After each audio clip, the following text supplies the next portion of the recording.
Hey, what's up guys? This is Murph, and in today's video, we're going to be covering a plus 11 Floodgate that I ran over on my Twitch stream 2 nights ago. So if you guys want to come and hang out and watch these runs live, I would love to have you guys over there so you can come ask me questions, interact, and hang out and be part of the community. I'm going to drop a link to my Twitch down in the description. So again, would love to see you guys over there. But in this video, we finished this run at just about 8.3 million overall DPS. So pretty satisfied with this one. And again, I wanted to just kind of break down the run, the bosses, the pulls, how we deal with things as a mage, and where you maybe want to think about using your cooldowns or where you want to hold them, all that good stuff. So with that said, sit back and enjoy the video.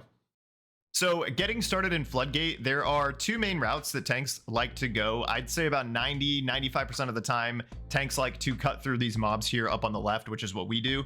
Sometimes you'll have a tank that goes right. If you do, you got to be careful about the sniper mobs over there. But again, most tanks are going to opt to go up this left path. You're going to cut through those mobs. You're going to pull everything in this area, and we're going to pop Bloodlust. So again, my first button is going to be Mirror Images.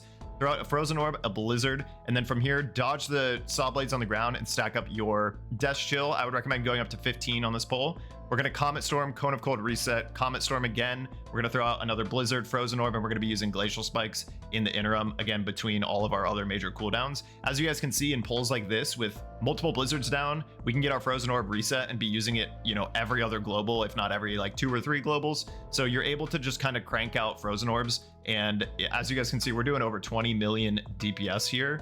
On this pull, you want to make sure that you are focusing down the Shredder, but you also want to be kicking the Surveyors. They're going to be casting a beam attack on a random player that will leave behind a trail of fire that can kill you really, really quickly. So you need to make sure that you are using your Supernova and your Blast Wave, and obviously interrupting the Surveyors when you can. Another thing to note is, I mentioned this in my Halls of Atonement video, but if you use your interrupt and then you happen to use your shifting power while your interrupt is on cooldown, shifting power is going to reduce the cooldown of your interrupt. So, on pulls like this, you can, interrupt multiple times very, very quickly back to back. So that's something that you'll probably want to keep in mind when you're doing these keys, is just make note of your interrupt cooldown, because again, it's going to be getting reduced by your shifting power as well. And, it's always better to have more kicks, you know what I mean? So finishing up this pull, someone's going to hit the bombs here. Make sure you don't miss these, or you're going to have to backtrack later in the dungeon, which sometimes happens. It's not the end of the world if that happens, but just make sure at least one player is staying back to get those bombs. So on this pull, again, you're going to see me target the Surveyor here. I'm not going to start doing my burst damage yet, because I am going to kick this mob as soon as it starts casting Surveying Beam. As you can see there, I kicked it so that it forces the mob to kind of run up into the pack. So it's not just sitting in the back casting. We don't have a Death Knight, so we're not able to pull that in. What you'll notice as well, there is a Surveyor up on the top right of the screen. If your tank decides to pull that group as well, you want to make sure that you have somebody ready to kick that mob as well to pull it into this pack. So again, here, I'm about to pop my Icy Veins. So again, you're going to see me stack up my Death Chill here. I'm using Blast Wave and Supernova to interrupt these mobs. The Nail Gun here is really, really lethal. If you get Nail Gunned by the Architect, and then you get a Surveying Beam from the Surveyor, you can die really, really quick here. So be ready to use Greater Invis, be ready to use Ice Cold, anything you got. And you want to main target down this Architect.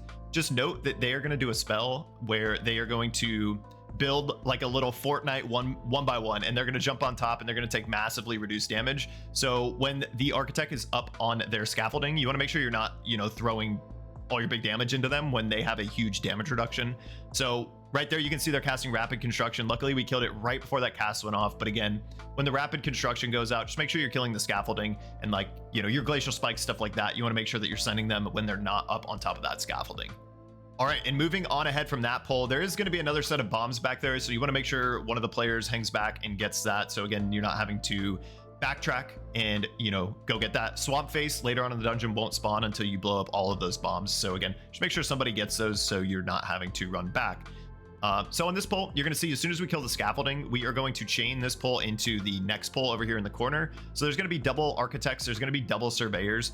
We also aggroed a bunch of these little crab bomb dudes. I don't really know if we meant to do that or not. We may have just gotten too close to them, but keep in mind that these little crabs that are running in on the right hand side of the screen, when they die, they're going to explode, and people can die from that. So when these guys start dying, just make sure if you are low, or if you're in any danger of dying, that you have a defensive ready to go. But this is going to be another pack just like the previous one, where you want to be kicking the Surveyors as often as you can, or disrupting them with things like Supernova and Blast Wave.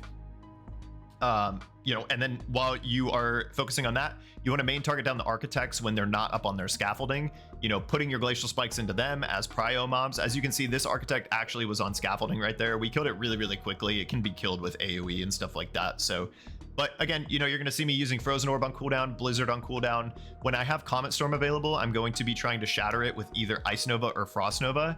If I don't decide that I want to use Cone of Cold, those are your two best options on big pulls like this, where mobs can be frozen by natural means. But again, you know, it's just another case of, you know, putting down Blizzard, Frozen Orb, Comet Storm, and then in the interim, you're going to see me throwing off Ice Lances to generate icicles and consume excess fire.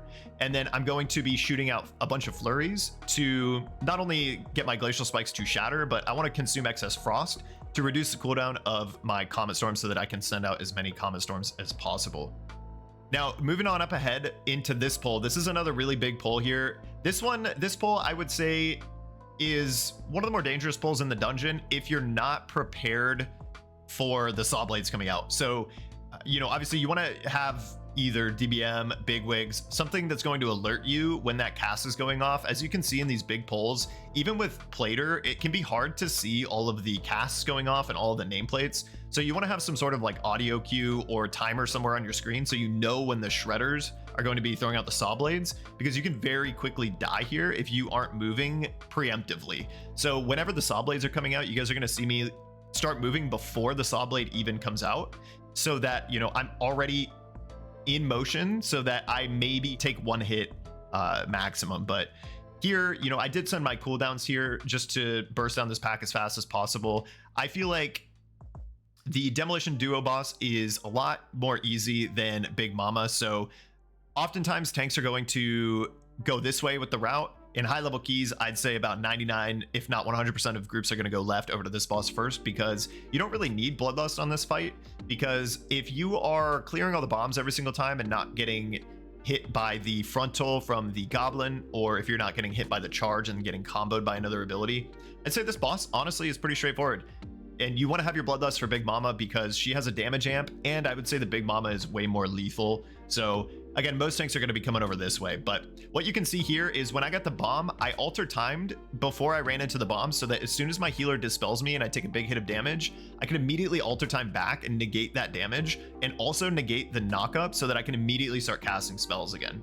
So here, during this boss fight, this is a perfect boss fight for a Frost Mage, because with Splitting Ice, we are really, really solid at doing cleave damage. So, you know, ideally, again, you know, you want your tank to have as much uptime on both of the bosses being right next to each other as possible. As you can see right here, I used Flurry on both of the mobs so that my Glacial would shatter on both of them.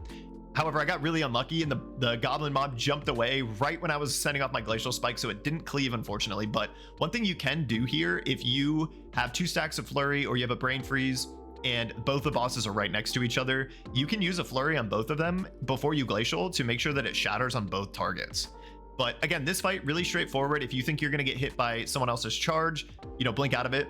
But again, you just want to be shattering as many Glacial Spikes throughout the course of this fight as possible. With this boss, another thing to keep in mind, and I'm sure you guys know if you've done this fight, you want to try and kill these bosses around the same time. If one of the bosses dies before the other, the remaining boss is going to start spamming one of their main abilities, and the big guy, as you can see, he's still at about 40% HP, and the goblin boss, she's almost dead. So we want to try and focus down the big ogre dude, because if the goblin dies, he's going to start chain casting Wallop on our tank, and it is going to leave a debuff that is going to increase the damage that Wallop does, stacking. And if you don't kill this guy quickly enough, if that happens, your tank can end up, you know, just getting one shot. So again, you want to try and focus on getting them down around the same time. Ideally, you want to make sure that, you know, the boss isn't throwing out bombs when she dies, because the big dude is just going to spam Wallop, and I don't think he's going to charge at that point, and you run the danger of all the bombs going off. So as you can see here, we're trying to keep the goblin alive as long as possible, and luckily enough, we had this guy start his charge phase before she died. So he's going to be charging, getting all the bombs. We got one remaining, but I think we kill him off before that bomb goes off. So perfect fight for a Frost Mage. Again, it's all about just having the bosses as close to each other as possible and shattering as many Glacial Spikes as you possibly can. Now, moving on forward from here, you're going to circle back to the main area of the dungeon here, and you are going to hug left and go up these stairs to proceed towards Big Momma. Now, a lot of different tanks will pull different things here depending on what their route is. Some tanks will pull this entire area like what we're doing right here. If they do, if you have cooldowns, this is a great time to send it. Don't get hit by the inspectors. That frontal at high key levels can one-shot you. One thing also to keep in mind with this pack is the Demolitionists. Once they cast their RPG spell, they're going to then cast an ability called Reload. And if that ability completes, they're going to immediately shoot out their RPG again, which is all these huge red circles that you can see on the ground right here. So as you can see, he's casting Reload. That's a spell that you want to interrupt. So as you can see right there, I used Blast Wave to knock it back. That was really my only stop there, so I think that this reload might go through here, but you can use Supernova, you can knock it back, you can stun it to prevent that reload from going through, so you don't have to dodge all the fire puddles going out for the entirety of this pull. But again, as you guys can see, we're doing about 14-15 million damage on this pull. Pretty solid all around, a very easy pull to pull all together. You want to try and line up your cooldowns here for when Big Momma goes into her first damage amp, so you have Bloodlust and your cooldowns going. So the reason I set my cooldowns here is because I know that by the time we pull Big Momma and are about to get her into her first damage amp phase, my Icy Veins should be coming up. As you guys can see, I have about 30 seconds left on the cooldown. So we're going to pull Big Momma. We also opt to pull a couple of these side packs in, some of the soldiers and the contractors, just for extra cleave. And you guys are going to see here, instead of holding our Lust for the first damage amp, we're just going to send Lust right away because this is a relatively big pull, pulling extra mobs in. What you guys are going to see is, again, this is a great fight for Frost when you're pulling extra mobs in, because the more enemies that you can hit with Blizzard, the faster you're going to be getting your Frozen Orb resets. So what you guys are going to see here is I have Icy Veins coming up in about 5 seconds. I'm going to use it before the boss goes into her damage amp phase, because since there's so many enemies here, I can stack up my Death's Chill all the way up to 15 very quickly. So as you guys can see, we're already at 15 stacks. So from here, we can do our AoE burst rotation where we throw out Frozen Orb, Blizzard, Comet Storm, and then we Cone of Cold. We reset them all and we do it again to quickly nuke down these mecha drones. And what's really nice about this, as you guys can see, I still have about 10 to 12 seconds left on my Icy Veins going into the first damage amp phase of Big Momma. So another thing that you can do here is alter time at the very beginning of this jumpstart cast, which you can see that I did here. And you know, if your health gets really low, you can alter back, or you can just alter back near the end of the cast to, you know, help your healer so you can shoot back up to full health. So great idea to use alter time at the very beginning of the jumpstart cast. During jumpstart, you want to try and be getting out as many Comet Storm meteors as you can and shattering as many glacial spikes as possible. So that's the name of the game here on this fight. When the jumpstart ends, she's going to summon a bunch of mecha drones. Don't get hit by the frontal lines. The sonic boom that the boss shoots out, as a mage, we can bait it out to the side and blink through it when it gets shot at us. So we don't really have to worry too much about that mechanic. And then one other thing that these mecha drones are going to do, as you can see here, maximum distortion, which I just kicked right there. It's going to be an AoE channeled cast that pulses every second or two, and it's going to do damage, and it's going to push you back. So you need to make sure that you're kicking those. But as you can see, I had sonic boom right there. We just blinked out of the way. Not a big deal. Super easy for us to deal with. Again, as you're going to see, I pop alter time immediately at the start of jumpstart. You know, if you feel like you're in danger still with alter time, you can pop another cooldown on top of that. But as you'll see, you know, I waited out my entire alter time, shot me back to full health. Luckily, we were in a Spirit Link, so weren't really in any danger there. But again, it's always a good idea to use your alter time at the start of that. So going into the third set of ads, we have our Icy Veins. So I'm just going to use it here. Again, great point to use it so you can build up your Death's Chill. We're already up to 15 stacks. Again, dodge the frontals, kick the maximum distortions. Sonic Boom, when you have it, what you want to do is you want to get some distance between you and the boss, bait it away from your teammates, and blink through it or away from it just to make sure you're not getting hit by it. Super, super easy for us to avoid as a mage. So again, from here, while the ads are up, we're just going to be cleaving as much as we can, using our Cone of Cold to get our resets going and just nuking as hard as possible. As you can see, me and the Ret Pally, we're both doing about 12 million AoE damage here, which is very solid. And again, keep in mind, we did have extra mobs at the very beginning of the pull, but generally on higher level keys, the boss normally goes down around the third jumpstart cast, which is what we're looking at right here. Sometimes, again, if you go to a higher key level, 14, 15, 16, you might even have to do 4 phases of jumpstart. But once the boss gets to a low enough health percentage, you can kind of just nuke her down outside of her damage amp phase and kind of ignore the ads, which is what you guys are going to see us do right here. And with Big Momma going down, as you guys can see off to the right, there is another weapon stockpile that someone needs to get. So again, just make sure no one's missing that so you don't have to backtrack later in the dungeon.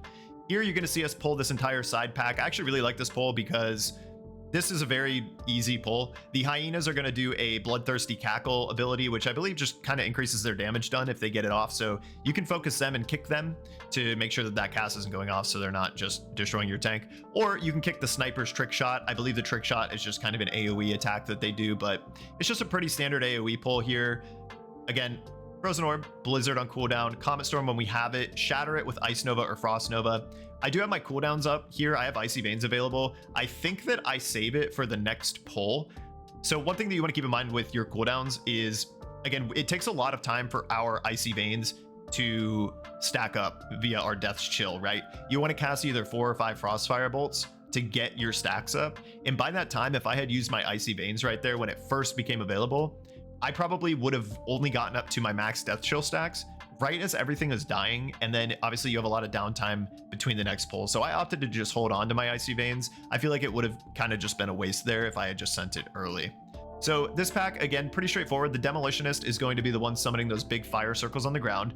He's going to start reloading, and if that cast goes through, as you can see, I supernovaed right there to prevent it. But if that cast goes through, he's going to immediately shoot those red circles out again. So obviously, you know, if you can stun it or interrupt it, you're not going to be having to dodge for this entire pull. This is a great pull also to use defensives on because the Blood Warper is going to be casting Warped Blood.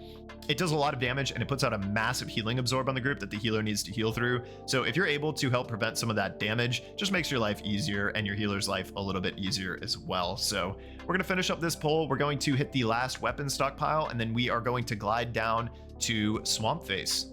All right, so gliding on down, we opted not to pull this diver pack earlier. You can pull this pack into the architects that we killed earlier going towards the Demolition Duo boss, but that is a little bit scarier. It's a little bit more dangerous than just kind of killing them by themselves like we're doing right here. So again, just a straightforward AoE pull. I don't have my cooldowns, but you know, we're still doing pretty decent damage.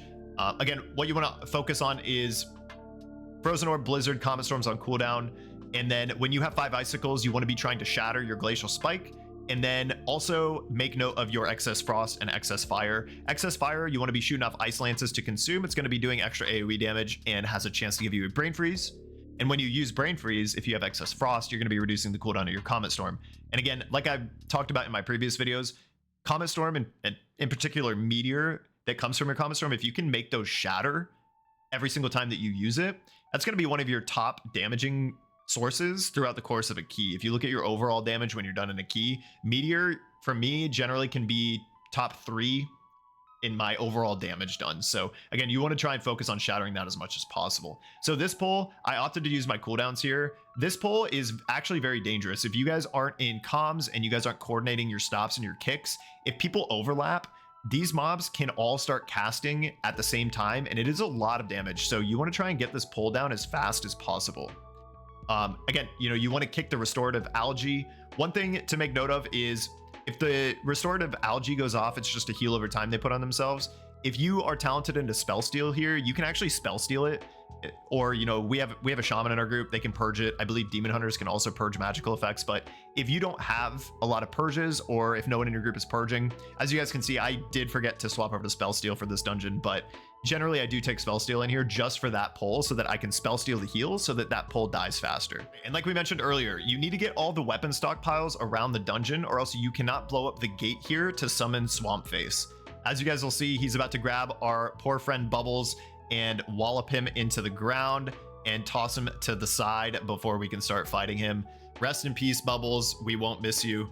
But as you guys can see at the start of the pull, we don't have our cooldowns up just yet, but that's all good. The name of the game on this fight is staying stacked up with the tank. You can have your healer stand off to the side to try and bait this mudslide away from where everyone else is standing so that you don't have to move as a group. The vines are only going to go out on 4 people. And if everyone in your party is alive, they won't target your healer.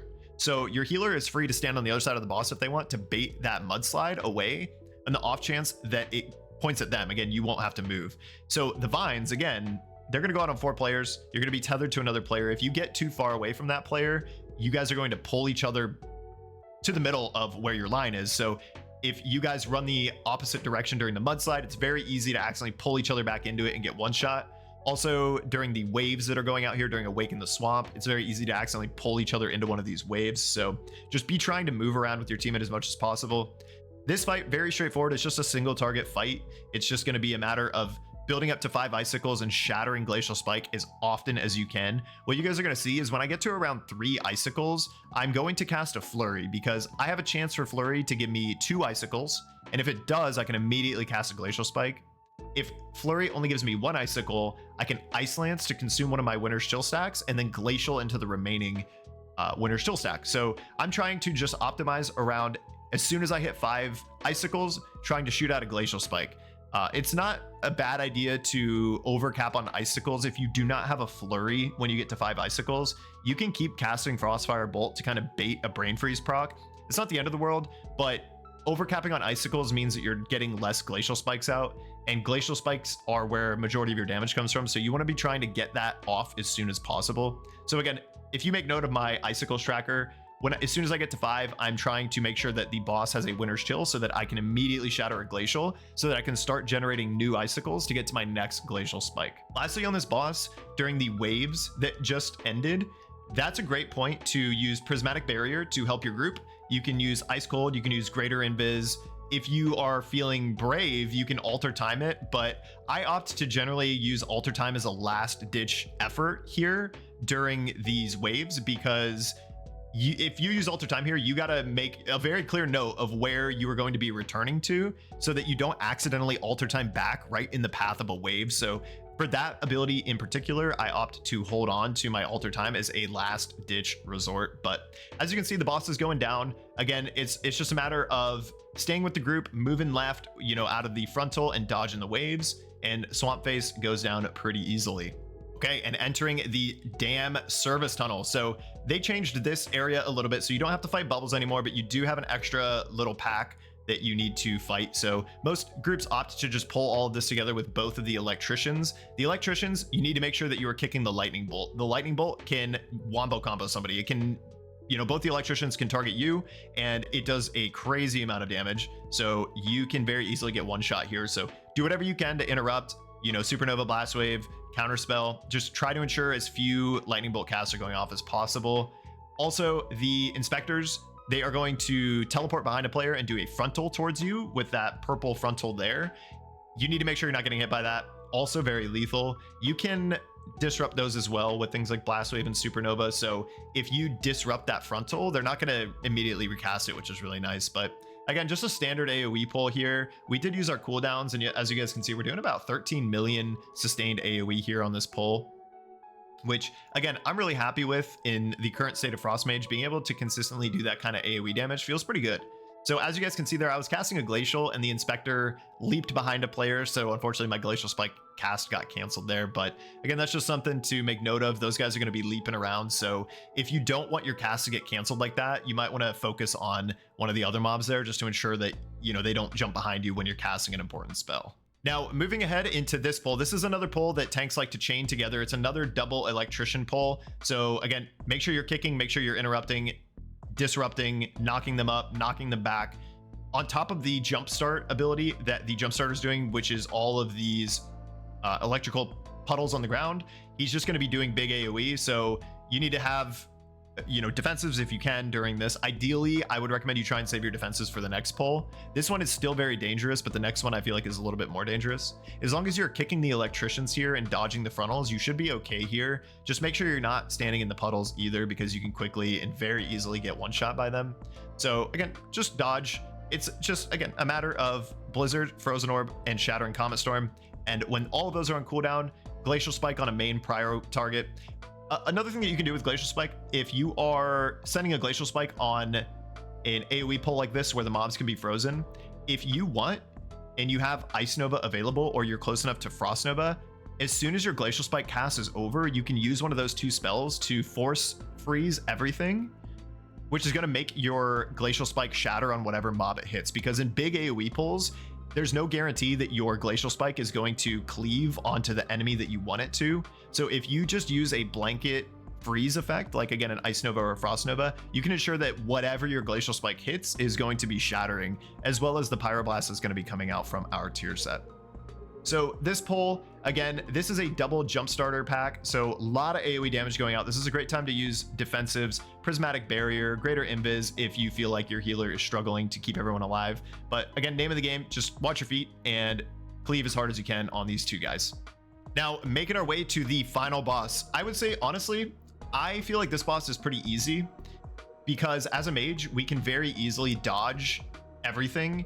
And with the leaping spark mechanic, we can just find a puddle and blink behind it so that our spark will follow us through it. It's very easy. You guys will see me do that later on in the fight. But this boss is immediately going to do this turbocharge ability. This is a great time to use defensives, use barriers, use ice cold, use invis, use alter time if you feel safe using that. But just do anything you can to live through that. It's a lot of AoE damage, dodge the lines. There's going to be, you know, rubble falling from the ceiling. Don't get hit by those. When the boss summons these water puddles around the room that you guys can see on the edges of my screen, what you want to do is make note of where those are in the room so that when the leaping spark ability comes out, you know where you want to go.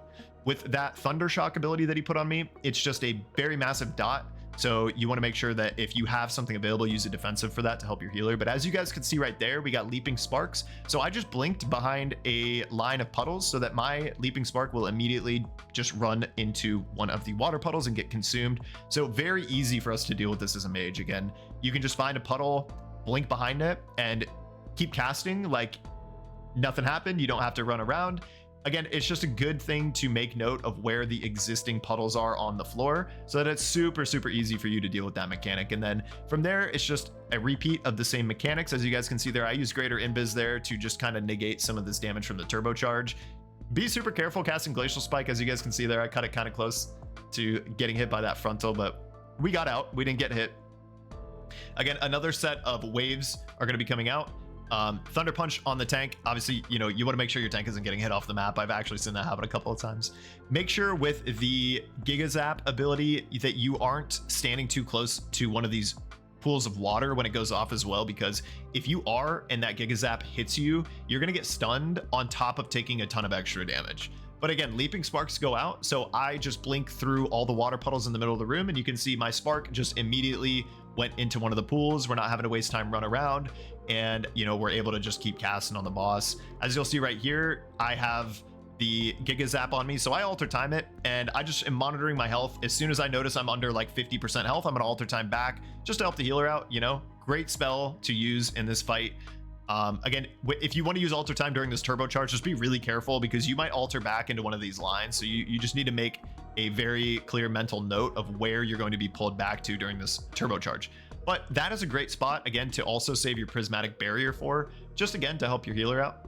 But this fight, super straightforward. It's just a repeat of the same mechanics. He does them in the same order every single time. Again, coming out with the Gigazap ability. As you'll see here, I use Ice Cold to negate the damage on this one. And as you guys can see, Ice Cold is such a strong defensive. My health bar basically didn't even move there. And we have one final set of Leaping Sparks. Again, as you'll see, I just blink behind a couple of pools of water, and I can just remain casting because I know that that Leaping Spark is going to be consumed by a puddle of water. So finishing out this dungeon, as you guys can see, we did 8.3 million overall DPS throughout the course of this dungeon. This dungeon felt really good. It was really satisfying. I felt like it was a super clean run. Again, we were just running this with some people who were hanging out in the stream the other night, so it was more of just a key for fun. I wasn't taking this one too extremely serious, but again, nevertheless, still happy with how it turned out. So I hope you guys enjoyed today's video. The next dungeon that we're going to be covering will most likely be Priory of the Sacred Flame, so hopefully you guys are looking forward to that one. But with that said, thank you guys so much for watching today's video, and I'll see you in the next one.